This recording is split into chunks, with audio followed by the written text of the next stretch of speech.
নমস্কার বন্ধুরা, WB good নিউজের সকলকে জানাই স্বাগতম। লোকসভা 2024 543 আসনের ওপিনিয়ন।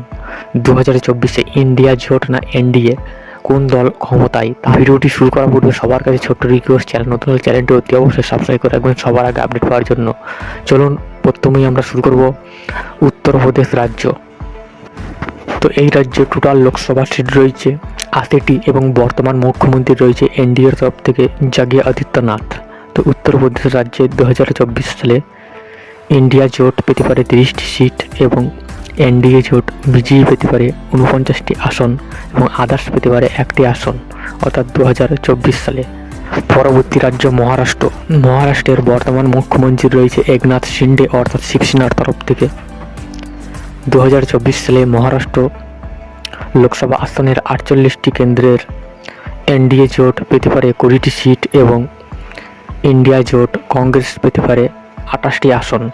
ভালো ফল করতে পারে ইন্ডিয়া জোট মহারাষ্ট্র রাজ্যে। পরবর্তী রাজ্য পশ্চিমবঙ্গ। টোটাল সিট রয়েছে 42টি। এই রাজ্যের বর্তমান মুখ্যমন্ত্রী রয়েছে অর্থাৎ মমতা ব্যানার্জি, অর্থাৎ তৃণমূল কংগ্রেস তরফ থেকে। তো এই রাজ্যে ইন্ডিয়া জোট পেতে পারে 30টি সিট এবং বিজেপি জোট এনডিএ পেতে পারে 12টি সিট, অর্থাৎ 2024 সালের ফলাফলে। পরবর্তী রাজ্য বিহার। তো বিহার রাজ্যে লোকসভা সিট রয়েছে 40টি। বর্তমান মুখ্যমন্ত্রী নীতিশ কুমার। 2024 সালে বিজেপি জোট এনডিএ সিট, কংগ্রেস জোট ইন্ডিয়া জোট পেতে পারে 25টি আসন। বিহার রাজ্যে ভালো ফল করতে পারে ইন্ডিয়া জোট। পরবর্তী রাজ্য তামিলনাড়ু। তামিলনাড়ু রাজ্যের বর্তমান মুখ্যমন্ত্রী স্ট্যালিন, অর্থাৎ ইন্ডিয়া জোটের 39টি আসনের মধ্যে 2024 সালে ইন্ডিয়া জোট কংগ্রেস অর্থাৎ ভালো ফল করতে পারে, অর্থাৎ 39টি আসনই দখল করতে পারে এবং এনডিএ জোট বিজেপি অর্থাৎ খাতা খুলতে পারছে না তামিলনাড়ু রাজ্যে এবং আদার্স কোনো সিট পাচ্ছে না। পরবর্তী রাজ্য মধ্যপ্রদেশ। মধ্যপ্রদেশ রাজ্যের বর্তমান মুখ্যমন্ত্রী অর্থাৎ মোহন যাদব, অর্থাৎ এনডিএর 2024 সালে মধ্যপ্রদেশ রাজ্যে অর্থাৎ 29টি লোকসভা আসনের মধ্যে বিজেপি জোট এনডিএ পেতে পারে 13টি সিট, কংগ্রেস জোট পেতে পারে ইন্ডিয়া 16টি আসন। মধ্যপ্রদেশ রাজ্যে ভালো ফল করতে পারে কংগ্রেস। পরবর্তী রাজ্য কর্ণাটক। কর্ণাটক রাজ্যে টোটাল সিট রয়েছে 28টি। এই রাজ্যের বর্তমান মুখ্যমন্ত্রী ইন্ডিয়া জোটের অর্থাৎ কংগ্রেসের তরফ থেকে সিদ্ধারামাইয়া, অর্থাৎ মুখ্যমন্ত্রী রয়েছে। তো এই রাজ্যে ইন্ডিয়া জোট কংগ্রেস পেতে পারে 18টি সিট, বিজেপি জোট এনডিএ পেতে পারে 10টি সিট কর্ণাটক রাজ্যে। পরবর্তী রাজ্য গুজরাট।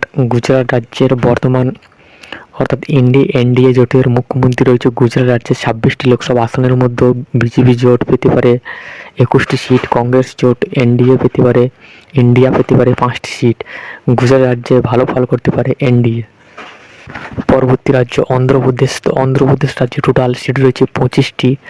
অন্ধ্রপ্রদেশে বিধানসভা এবং লোকসভার একসঙ্গে এই আসনে নির্বাচন হচ্ছে। 2024 সালে বিজেপি জোট এনডিএ পেতে পারে 2টি আসন, কংগ্রেস জোট পেতে পারে 5টি আসন, আদার্স এই রাজ্যে ভালো ফল করতে পারে পেতে পারে 18টি আসন। পরবর্তী রাজ্য রাজস্থান। রাজস্থান রাজ্যে টোটাল সিট রয়েছে 25টি। 2024 সালে 25টি লোকসভা আসনের মধ্যে বিজেপি জোট এনডিএ পেতে পারে 10টি সিট, কংগ্রেস জোট পেতে পারে 15টি সিট রাজস্থান রাজ্যে। পরবর্তী রাজ্য উড়িষ্যা। উড়িষ্যা রাজ্যে টোটাল সিট রয়েছে 21টি। 2024 সালে উড়িষ্যা রাজ্যে বিজেপি জোট পেতে পারে 2টি আসন, কংগ্রেস জোট পেতে পারে 4টি আসন, আদার্স পেতে পারে 15টি আসন উড়িষ্যা রাজ্যে, অর্থাৎ নবীন পাটনায়ক মুখ্যমন্ত্রী রয়েছে বর্তমান। পরবর্তী রাজ্য কেরল। কেরল রাজ্যে টোটাল সিট রয়েছে 20টি। বর্তমান মুখ্যমন্ত্রী রয়েছে অর্থাৎ কমিউনিস্ট পার্টির তরফ থেকে কেরল রাজ্যে 2024 সালে ইন্ডিয়া জোট পাচ্ছে 18টি সিট, আদার্স পাচ্ছে 2টি আসন এবং এনডিএ জোট বিজেপি খাতা খুলতে পারছে না কেরল রাজ্যে। পরবর্তী রাজ্য তেলেঙ্গানা। তেলেঙ্গানা রাজ্যের বর্তমান মুখ্যমন্ত্রী অর্থাৎ হেমন্ত রেড্ডি, অর্থাৎ কংগ্রেসের তরফ থেকে 2024 সালে তেলেঙ্গানা রাজ্যের 17টি লোকসভা আসনের মধ্যে বিজেপি জোট পেতে পারে 2টি আসন, কংগ্রেস জোট পেতে পারে 10টি আসন, আদার্স পেতে পারে 5টি আসন। অর্থাৎ ভালো ফল করতে পারে তেলেঙ্গানা রাজ্যে ইন্ডিয়া জোট। পরবর্তী রাজ্য আসাম। আসাম রাজ্যে টোটাল সিট রয়েছে 14টি। 2024 সালে আসাম রাজ্যে বিজেপি জোট এনডিএ পেতে পারে 6টি সিট, কংগ্রেস জোট পেতে পারে 8টি সিট। পরবর্তী রাজ্য ঝাড়খণ্ড। ঝাড়খণ্ড রাজ্যে টোটাল সিট রয়েছে 14টি। 2024 সালে ঝাড়খণ্ড রাজ্যে 14টি আসনের মধ্যে বিজেপি জোট এনডিএ পেতে পারে 4টি সিট, কংগ্রেস জোট পেতে পারে 10টি সিট, অর্থাৎ বর্তমান মুখ্যমন্ত্রী ইন্ডিয়া জোটের চম্পাই সোরেন। পরবর্তী রাজ্য পাঞ্জাব রাজ্যে টোটাল সিট রয়েছে 13টি। 2024 সালে পাঞ্জাব রাজ্যে ইন্ডিয়া জোট পেতে পারে 12টি সিট, আদার্স পেতে পারে 1টি আসন। বর্তমান মুখ্যমন্ত্রী রয়েছে অর্থাৎ আম আদমি পার্টির তরফ থেকে। পরবর্তী রাজ্য ছত্তিশগড়, টোটাল সিট রয়েছে 11টি। 2024 সালে 11টি আসনের মধ্যে ইন্ডিয়া জোট পেতে পারে 8টি সিট, বিজেপি জোট পেতে পারে 3টি আসন, অর্থাৎ ছত্তিশগড় রাজ্যে 2024 সালে। পরবর্তী রাজ্য হরিয়ানা রাজ্যে টোটাল লোকসভা সিট রয়েছে 10টি। 2024 সালে হরিয়ানা রাজ্যে ইন্ডিয়া জোট পেতে পারে 6টি সিট, বিজেপি জোট পেতে পারে 4টি সিট। পরবর্তী রাজ্য দিল্লি রাজ্যে টোটাল সিট রয়েছে 7টি। 2024 সালে 5টি পেতে পারে ইন্ডিয়া জোট, 2টি পেতে পারে বিজেপি জোট। পরবর্তী রাজ্য জম্মু অ্যান্ড কাশ্মীর, 2024 সালে এই লোকসভা আসনে জয়লাভ করতে পারে ইন্ডিয়া জোট 4টি সিট, অর্থাৎ এনডিএ জোট পেতে পারে 2টি সিট জম্মু কাশ্মীর রাজ্যে। পরবর্তী রাজ্য উত্তরাখণ্ড, টোটাল সিট রয়েছে 5টি। 2024 সালে 5টি লোকসভা আসনের মধ্যে এনডিএ জোট পেতে পারে 2টি, ইন্ডিয়া জোট পেতে পারে 3টি আসন। পরবর্তী রাজ্য হিমাচল প্রদেশ, টোটাল সিট রয়েছে 4টি।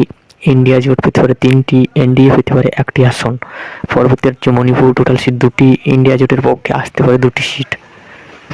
পরবর্তী রাজ্য অরুণাচল প্রদেশ, টোটাল সিট 2টি আসনের মধ্যে 1টি পেতে পারে ইন্ডিয়া, 1টি পেতে পারে ইন্ডিয়া, 1টি পেতে পারে এনডিএ, 1টি পেতে পারে ইন্ডিয়া জোট।